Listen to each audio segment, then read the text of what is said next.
Everyone, just now Montgomery with ProCourseStart. Today I want to talk about becoming accredited to offer official continuing education credits, hours, whatever your profession wants to call it. Like I know like lawyers it's called CLE, for medical people it's CME, for, PAs it might be CE, continuing education hours, whatever it is, okay? So basically, should you accredit your course or not? That is a very, very important question, and I have two answers, yes and no. All right, so it totally depends on what kind of profession focused course you're creating. You are going to solve a true problem, a problem that affects the life of your professional colleagues, a problem that prevents them from making more money, takes more time from them, allows them not to get a promotion, is a limiting belief so they can't start their own practice, their own business, whatever it may be, okay? An actual real problem, something that plagues them, maybe not daily, but very, very frequently, something that everyone's thinking about, but never really talks about, all right? If you can solve a problem like that, no one's going to give two shits if you offer CE or not, okay? When I started the Elite Nurse Practitioner in 2019, I was solving a true problem for people. My target demographic were medical providers, predominantly nurse practitioners, but a lot of doctors, chiropractors, PAs, people bought our courses. It didn't matter.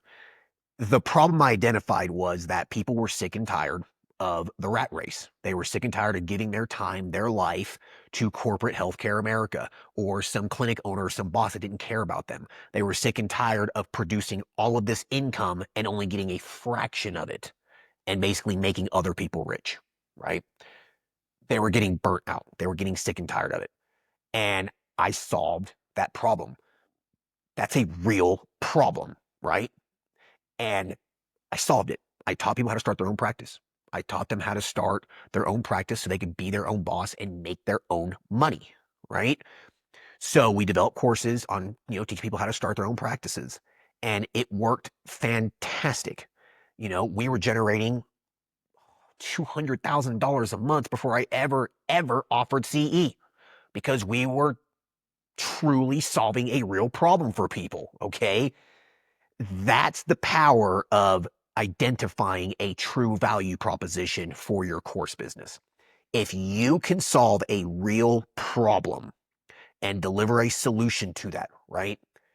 People will pay you for it, regardless if they're CE or not, regardless if you offer communication hours, credits, whatever it is in your profession. People don't care. They won't care. All right. So if you are truly solving a problem, then you do not have to offer CE because you are delivering real value to people and they'll pay you for it because they want to learn what it is that you know. Okay. They want to learn your skill set. They want to experience your experience. They want to listen to your pearls. They want to listen to the culmination of all of your experiences and knowledge that you've developed over the last 5, 10, 20 years, whatever it may be. Okay. They want to learn from you and they're going to pay you for it. And they don't care if they get CE or not. They don't care.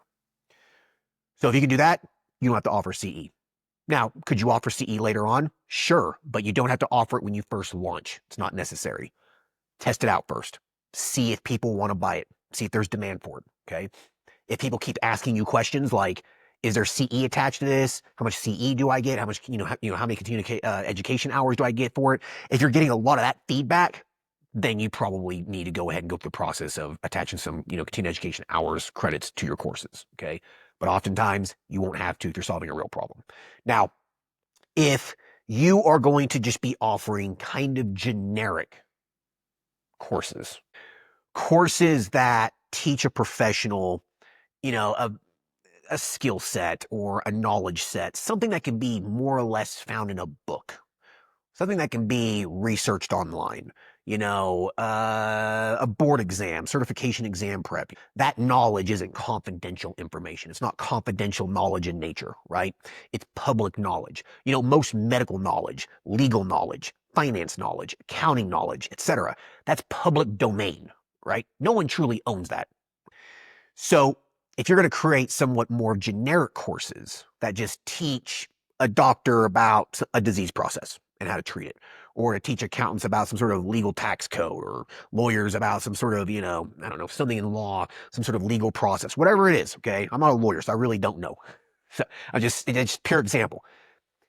Then you're probably going to need to attach CE to that because it's kind of generic in nature, right? It's not confidential. It's not truly something unique. In that case, you probably have to attach CE to it. So if you want to offer something more traditional in nature, something more textbook in nature, then you probably need to attach CE because most people aren't going to buy that course because they can go to another business and buy, a course that teaches the same thing and then get continuing education credits or hours for it, right? So it's really ultimately up to you. You have two choices. If you don't want to offer CE, that's fine. You don't have to build $1 million course business. Okay. You don't have to. I know many, many professional course creators out there that have continuing education course businesses in various fields, medical, legal, I know a finance one, and they don't offer any kind of continuing education credits. No hours, nothing. They are not accredited. And they have $1 million course businesses because what they teach is valuable. They solve a real problem. There is high demand for their solution. If you want to provide something that's more traditional in nature, then you're probably going to need to offer CE. I've seen some people develop course businesses that teach something very generic in nature, very traditional, very textbook in nature, and they didn't have CE attached to it, and their business was just flat. So keep that in mind as you go through the process of building your course business. All right. If you deliver value, solve a real problem, you don't have to offer CE. If you do something traditional, very generic in nature, you're probably going to need to offer CE. Okay. There are multiple ways to provide continuing education course hours, credits in your courses. I talk about that in the ProCourseStart blueprint. There's a variety of different ways to do it. Okay. You don't have to accredit your entire organization. You don't have to go through that process. There are easier ways to do it. Okay. So don't stress out too much about the accreditation process because it's really not that hard. It's mostly pay to play and you just got to go through the process. It's mostly just a pain in the ass, to be honest with you. But if you're patient with it, it's really not that big of a deal. But, I was asked the other day too, should I offer CE right at launch? And my opinion with that is no, I wouldn't. Test the waters, see what demand there is first. Send your course out in the world and see if there's demand. If there's demand for it, then don't bother getting credited. What's the point? You know what I mean? You can get accredited later on. But if you launch your course business and you're just continuously getting questions, do you offer CE or sales are just flat? Then you might need to consider going through the accreditation process. So you might have to just kind of put your business on hold for a little while and go through that process. But in my opinion, just get the business launched. It doesn't have to be perfect. Just get it launched, worry about accreditation and offering continuing education credits hours later on. Okay. All right. Hope everyone enjoyed this video. Hope it was helpful. If you have any questions whatsoever, comment, shoot me a message, or email me, justin@ProCourseStart.com. I'll talk to you guys later. Thanks. Bye.